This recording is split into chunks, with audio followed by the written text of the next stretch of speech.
Hey guys, welcome back to another video. I hope అందరూ బాగున్నారు అనుకుంటాను. అండ్ ఈ రోజు మన దగ్గర ఉంది స్కార్పియో ఎన్. అండ్ ఈ వేరియంట్ వచ్చేసి సెలెక్ట్ Z8 అనమాట. అండ్ స్కార్పియోలో 2 ఇంజన్స్ ఉన్నాయి, petrol engine and diesel engine. ఇది వచ్చేసి మనకు డీజిల్ ఇంజన్ అనమాట. అండ్ ఫస్ట్ అయితే మనం దీని లుక్స్ చూసేద్దాం.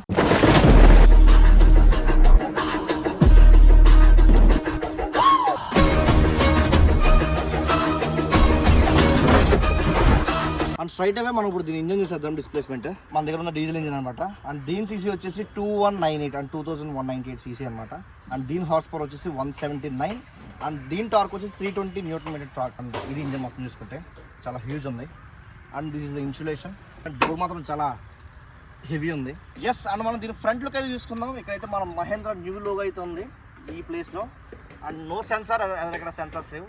అండ్ దీని గ్రౌండ్ క్లియరెన్స్ వచ్చేసి 187 mm. అండ్ మనం డిఆర్ఎల్స్ చూసుకోవచ్చు. ఇక్కడైతే కింద అయితే డిఆర్ఎల్ ఇచ్చారనమాట. అండ్ ఫాగ్ ల్యాంప్ అండ్ ఇదైతే turn indicators and high beam and లో బీమ్ అయితే ఇవి ఉన్నాయి. అండ్ ఈ కాన్సెప్ట్ కూడా ఓల్డ్ స్కార్పియోదే. అండ్ మన సైడ్ ప్రొఫైల్ చూసుకోవచ్చు, చాలా అద్భుతంగా ఉంది. అండ్ ఇక్కడ మెయిన్ ఈ క్రోమ్ ట్రీట్మెంట్ ఉంది కదా, ఇదైతే స్కార్పియన్ టైల్ లా అనిపిస్తుంది మనకి. అండ్ ఓఆర్విఎమ్స్ ఇదైతే ఆటోమేటిక్ కాదు, మనం మాన్యువల్ గా క్లోజ్ చేసి ఓపెన్ చేసుకోవాలి. దీని టైర్ ప్రొఫైల్ వచ్చి 17 ఇంచ్ అలా అనమాట. అండ్ స్కార్పియో మనం మామూలుగా ఎక్కడికి ఫుట్ స్టెప్ ఇదైతే ఎదిరింది, మామూలు లేదు. అండ్ ఇది సైడ్ ప్రొఫైల్. మనం అయితే బ్యాక్ వెళ్ళిపోతాం ఇప్పుడు. అండ్ ఒకసారి ఇన్స్టాల్లోకి వెళ్ళి ఏ ప్రొఫెషనల్ లైటింగ్ అని పట్టింది. ఇది యాక్చువల్లీ మా ఫ్రెండ్ అదే కారు, వాడి ఓన్ బిజినెస్ అనమాట. ఈజ్ ప్రొఫెషనల్ లైటింగ్ ఉంటుంది మన దగ్గర. అండ్ మనం కింద చూసుకున్నట్టయితే 2 పార్కింగ్ సెన్సర్స్ అయితే ఉన్నాయన్నమాట. అండ్ రిఫ్లెక్టర్స్ రివర్స్ గేర్ వేసినప్పుడు మనకు లైట్ నెగే వెనకాల గార్డ్ ఒకటి ఉంది. అండ్ స్పేర్ వీల్ కింద ఉంది. అండ్ బ్యాక్ లో మనకి రెగ్యులర్ కార్స్ కనెక్ట్కి ఇక్కడ ఉంటుంది ఓపెన్, బట్ మనకి స్కార్పియో ఇక్కడ ఉంటుంది అనమాట. మ్యాసివ్ డోర్, మామూలు లేదు. అండ్ బూట్ స్పేస్ మనం స్ప్లిట్ చేసుకుంటే 460 బూట్ స్పేస్ వస్తుంది. ఇలా స్ప్లిట్ చేసుకుంటే 460 బూట్ స్పేస్ అయితే వస్తుంది అనమాట. అండ్ ఇప్పుడు ఇంట్రెస్టింగ్ పార్ట్, మనకి ప్రతి కార్లో మాన్యువల్గా ఓపెన్ చేసుకోవాలి. దాని స్కార్పియన్ సెలెక్టర్ మాత్రం జస్ట్ ఇట్లాంటి ఆటోమేటిక్ ఓపెన్ అయిపోద్ది. డీజిల్ కాబట్టి దీని ఫ్యూల్ ట్యాంక్ వచ్చేసి 57 లీటర్స్ ఉంది. అండ్ మైలేజ్ అరౌండ్ 15 to 18 చూపిస్తున్నారు. బట్ మనకి performance 14 and add glow service లో మనం వేయించుకోవాలి. అండ్ ఇప్పుడైతే ఎక్స్టీరియర్ అంతా అయిపోయింది, మనం ఇప్పుడు ఇంటీరియర్ లోకి వెళ్ళిపోదాం. మనం finally Scorpio third row seats అయితే ఉన్నాం అనమాట. సో దీనికి అండర్ సపోర్ట్ అయితే అసలు లేదు, ఈ చైల్డ్ సీట్స్ ఇవి. సో మనం బ్యాక్ సీట్ కంఫర్ట్ కూడా అసలు లేదనమాట. లాంగ్ రైడ్స్ చాలా కష్టం. లెగ్ రూమ్ బాగుంది, లాంగ్ రైడ్స్ కొంచెం కష్టమే దీంతో. అండ్ ఇక్కడ మాన్యువల్ గా మనం ఇక్కడ నుంచి సీట్ అడ్జస్ట్ చేసుకోవడానికి లేదు, ఇక్కడ 2 హెడ్ రెస్ట్ ఇచ్చారు. సో దీంట్లో మైనస్ డ్రాబ్యాక్ ఏంటంటే థర్డ్ రోకి ఏసీ లేదనమాట. సో మనకి ఏది వచ్చినా సరే ఫస్ట్ సెకండ్ రో నుంచి రావాలి ఏసీ. అండ్ థర్డ్ రో లో అయితే ఏసీ లేదు, ఛార్జింగ్ సాకెట్ లేదు, స్టోరేజ్ స్పేస్ కూడా ఏం లేదు. ఇది వచ్చేసి సెకండ్ రో అనమాట. సో సెకండ్ రో సీట్ అయితే చాలా కంఫర్టబుల్ గా ఉంది. మరి కింద కొంచెం అండర్ ద సపోర్ట్ కొంచెం ఉంటే బాగుండేది దీనికి, బట్ ఇవన్నీ ప్రాపర్ లెదర్ సీట్స్ ఇవి. దీన్ని కొంచెం మనం ఫ్రంట్ అండ్ బ్యాక్ రిక్లైన్ చేసుకోవచ్చు. And seat front and back చేసుకోవడానికి లేదు, బట్ ఇవన్నీ కూడా ఫుల్ లెదర్ సీట్స్ అనమాట. సో బ్యాక్ నుంచి డాష్ బోర్డ్ వ్యూ అయితే ఇది వెహికల్ ది. సో మనకి సాఫ్ట్ టచ్ మెటీరియల్ ఇక్కడ ఇచ్చారు. ఇదంతా కూడా హార్డ్ ప్లాస్టిక్ అనమాట మొత్తం. ఇది ఒకటే soft touch material. And back side window up and down. So back లో మనకి 2 AC వెంట్స్ ఇచ్చారు. AC వెంట్స్ త్రో అయితే చాలా బాగుంది. సో ఇక్కడ AC వెంట్స్ కంట్రోల్ చేసుకోవడానికి blower and type C charging socket ఒకటి ఇచ్చారు. సో స్ట్రైట్ అవే మనం అయితే ఫ్రంట్ పార్ట్ కి వెళ్ళిపోదాం అనమాట. సో మనకైతే ఇక్కడ రిక్వెస్ట్ సెన్సార్ లేదు, ఇది ఒకటి మాన్యువల్ గానే. సో మనకి ఇటు సైడ్ డోర్ కి పవర్ విండో కంట్రోల్స్, ఇది ఒకటే ఆటో అప్ అండ్ డౌన్ అనమాట డ్రైవర్ సైడ్ ది. అన్ని manual and lock and mirror locks. So main drawback ఏంటంటే దీనికి బయట ఓఆర్విఎమ్స్ ఓపెన్ అండ్ క్లోజ్ లేదు, మనం మాన్యువల్ గా చేసుకోవాలి. సో ఇక్కడ చేసుకుంటే కొంచెం స్పేస్ ఉంది. నెక్స్ట్ సమ్ వాటర్ బాటిల్ పెట్టుకోవడానికి స్టోరేజ్. ఇక్కడ ఫుట్ స్టెప్ ఉంది, వెహికల్ కొంచెం హైట్ ఉంటుంది కాబట్టి ఫుట్ స్టెప్ బాగా యూజ్ అవుతుంది. నెక్స్ట్ మనం వెహికల్ లోపలికి వెళ్ళాలంటే ఇక్కడ ఒక గ్రాబ్ హ్యాండిల్ అయితే ఇచ్చారనమాట. సో స్ట్రైట్ మనం లోపలికి వెళ్ళిపోదాం. సైలెన్స్ అనమాట డాష్ బోర్డ్ అయితే ఇది. సో ఇదంతా కూడా సాఫ్ట్ టచ్ లెదర్, పైది ఒకటే హార్డ్ ప్లాస్టిక్. సో మనం సార్ వెహికల్ స్టార్ట్ చేద్దాం. సో దీంట్లో నాకు బాగా నచ్చిన మెయిన్ థింగ్ ఏంటంటే జస్ట్ ఆ కీని జస్ట్ ఒకసారి కీనాలో అంటే సరిపోతుంది, మొత్తం స్టార్ట్ అయిపోతుంది వెహికల్. ఈ క్లస్టర్ లో మనకి టైర్ డైరెక్షన్ ఇచ్చారనమాట, టైర్ ఎంత వరకు తిరుగుతుంది అనేది. ఫ్యూయల్ ఎఫిషియన్స్, డిఫరెంట్ మోడ్స్ అయితే ఉన్నాయి. Driving info, settings and maps, navigation. దీంట్లో యావరేజ్ మైలేజ్ చూసుకోవచ్చు, 16.6 ఇస్తుంది అనమాట ప్రస్తుతం వెహికల్ ఇది. సో వెహికల్ అంతా కూడా ఫుల్ టింట్ ఉండడం వల్ల మనకి చాలా డల్గా ఉంది లోపల నుంచి. సో ఇక్కడ మనకి బటన్స్ చూసుకోవచ్చు, LED లైట్స్ ఇచ్చారు ఇక్కడ, చాలా బ్రైట్ ఉన్నాయి. And sunroof, sunglass holder. And ఇది కూడా 4 స్పోక్ స్టీరింగ్ వీల్ అనమాట విత్ ఫ్లాట్ బాటమ్. అండ్ మనకి ఇక్కడ క్రూజ్ కంట్రోల్స్ ఇచ్చారు as usual. And volume up and down, phone answer and cut చేసుకోవడానికి ఇక్కడ ఇచ్చారు. And mute, audio system controls అయితే ఇక్కడ ఇచ్చారు అనమాట. సో వెహికల్ హార్న్ ఉందాం ఒకసారి, చాలా లౌడ్ ఉంది. అండ్ ఇక్కడ చూసుకుంటే మనకి driving modes and hill mode, traction control, hazard lights. And ఇది వచ్చేసి వెహికల్ ఆటో ఆన్ ఆఫ్ అనమాట. సో ఇక్కడ చూసుకుంటే పియానో బ్లాక్ ఫినిష్ ఇచ్చారు విత్ 2 కప్ హోల్డర్స్. అండ్ ఇక్కడ చూస్తే మనకి వైర్లెస్ ఛార్జింగ్ ప్యాడ్ అయితే ఉంది. అండ్ ఇది 7 స్పీడ్ మాన్యువల్ గేర్ బాక్స్ అనమాట. ఆమ్రెస్ట్ కింద చిన్న స్టోరేజ్ స్పేస్ అయితే ఇచ్చారు. డిస్ప్లే అయితే చాలా చిన్నగా ఉందన్నమాట, 8 inch display. In the segment చాలా చిన్నది, కానీ ఏసీ అయితే చాలా ఎక్కువ వస్తుంది అనమాట. ఇది ఇండియన్ కార్ కాబట్టి ఇండియన్ క్లైమేట్స్ కి తగ్గట్టు వస్తుంది, ఏసీ చాలా ఎక్కువ వస్తుంది. అండ్ ఇక్కడ చూసుకుంటే మనకి USB ఇచ్చారు అండ్ యూఎస్బి ఛార్జింగ్ సాకెట్ ఒకటి ఇచ్చారు అండ్ ఏసీ కంట్రోల్స్.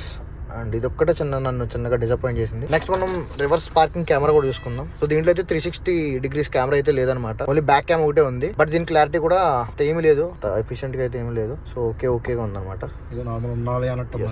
కానీ వెహికల్ లో కూర్చుంటే మీరు చూడొచ్చు కదా, బానెట్ మొత్తం కనిపిస్తుంది.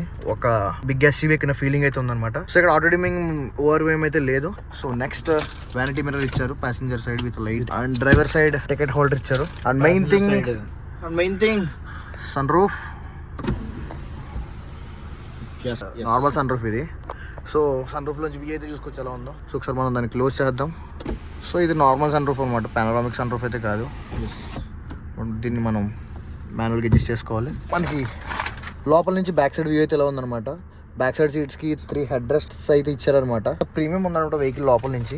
సో ఇక్కడ దీంట్లో 6 ఎయిర్ బ్యాగ్స్ ఇస్తున్నారు, మొత్తం ఎయిర్ బ్యాగ్స్. సో వెహికల్ ఎంత ఉంది, బట్ ఇట్స్ 0 star రేటింగ్ అనమాట. సో వెహికల్ అయితే పర్ఫార్మెన్స్ పరంగా బాగుంది, అన్నీ బాగున్నాయి. బట్ సేఫ్టీ ఒకటి ఎందుకు కాంప్రమైజ్ అయ్యారు అర్థం అవ్వలేదు నాకు. అండ్ అంతే, మనం ఇప్పుడు ఒక వెహికల్ ని చిన్న స్పిన్ అయితే వేద్దాం.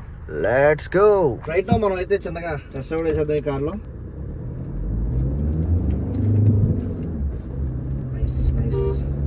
ఫుల్ అయితే బాగుంది. మరి 2009 cc అంటే ఆ మాత్రం ఉంటుంది. కానీ ఇంజిన్ నాయిస్ అయితే చాలా ఎక్కువ ఉంది షిఫ్ట్ చేస్తున్నప్పుడు.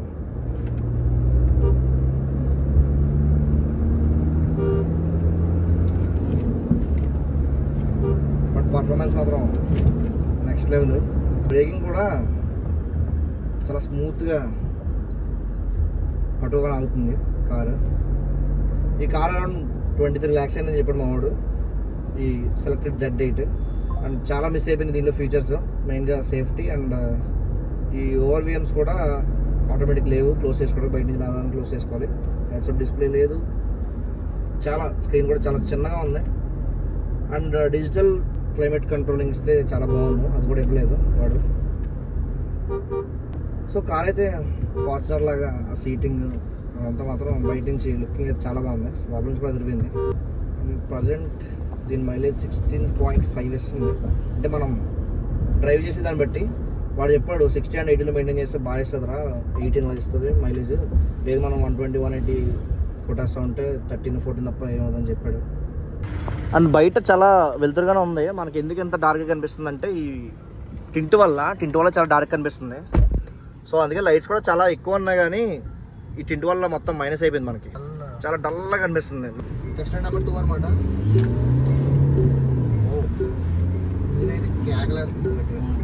నాకు గేర్ షిఫ్ట్ చేసినప్పుడు కూడా చూసావా చాలా లాగ్ ఉంది.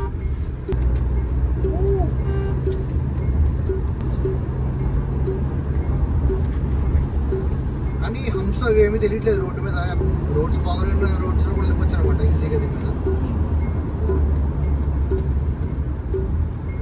వెహికల్ 100 ఎక్కుతున్నా సరే మనకి ఏం తెలియట్లేదు అనమాట. మెయిన్ థింగ్ వచ్చేసి స్టీరింగ్ వీల్. ఇది మనకి 180 క్రాస్ అయిన తర్వాత చాలా హార్డ్ అవుతుంది స్టీరింగ్. సో ఎంత హార్డ్ ఉండడం వల్ల మనకు వెహికల్ బాడీ రోల్ అంతలా తెలియదు అనమాట. ఎంత పెద్ద వెహికల్ అయినా సరే బాడీ రోల్ పెద్ద లేదు. బేసిక్గా ఎస్యూవీస్కి బాడీ రోల్ చాలా ఎక్కువ ఉంటుంది. అది ఎప్పుడు తెలుస్తుంది అంటే మనం టర్న్స్ చేస్తున్నప్పుడు వెహికల్ స్పీడ్స్లో తెలుస్తుంది. బట్ దీనికి స్టీరింగ్ వీల్ చాలా టైట్ ఉంది కాబట్టి మనకు బాడీ రోల్ అనేది అసలు తెలియట్లేదు అనమాట. కానీ చాలామంది వెహికల్ బ్యాక్ లుక్ గురించి అలా వ్యాగనర్లా ఉంటుంది, వోల్వో XC90లా ఉంటుందని అంటారు. Special thanks to mister Sridhar. ఈ ప్రొఫెషనల్ లైటింగ్ మీరు ఒకసారి ఇన్స్టాగ్రామ్ చూడండి, నేను ఇస్తాను. అండ్ మా కార్ ఇచ్చిన వాడే. అండ్ ఐ హోప్ వీడియో అందరికి నచ్చుతుంది అనుకుంటున్నాను. That's it for today guys. For more videos please do like, share and subscribe the Telugu Boys YouTube channel. We are signing off.